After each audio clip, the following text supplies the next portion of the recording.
উড়াইস না উড়াইস না। আসসালামু আলাইকুম, welcome to back my channel. আশা করি তোমরা ভালো আছো, আমিও আলহামদুলিল্লাহ ভালো আছি। আজকে দেখছো এই পাখি, আজকে কিছু হারভেস্ট করব। আর সঙ্গে আছে কে, হাই বলো। চলো আমরা টমেটো পারবো। আর টমেটো গাছটা আমরা প্রায় শীতে লাগাইছি, এখন গরম চলে আসছে, এখন আর টমেটোগুলা আর হবে না। দেখাই আগে গাছটা, দেখাই সরো তো। এই যে মাশাআল্লাহ দেখো, এই যে টমেটো। একটি করে পারতে থাকো, বিসমিল্লাহ করে। পাকাগুলো পারো, তুমি পাকাগুলো পারো, আমি ভিডিও করি। এদিকে তাকায় তাকায় বাইরো। পাকাগুলো, পাখির আওয়াজটা খুবই ভালো লাগে।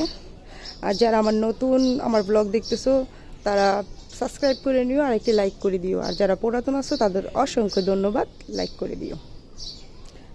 আর এই ভিডিওটা করতেছি আজকে 15 রোজা, কিন্তু ভিডিওটা যাবে ঈদের পর। আমি রোজার সময় ভিডিও ছাড়ি না, এটা তোমরা জানো। যারা নতুন আছো তারা ওখানে আছে, ওই পাশে দেখো আছে না, নিচের দিকে দেখো কিছু আছে। হ্যাঁ, আর পুরো বাগানটা একটু দেখাই। শসার চারা লাগাইছি আর টুকিটাকি আছে। আর পাখির বাসা করছে, ওই যে খড়কুটা নিতেছে, দেখছো তো। আমার ঘরে পাখির বাসা করতেছে।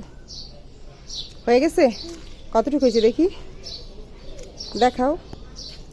হ্যাঁ, এই যে আদা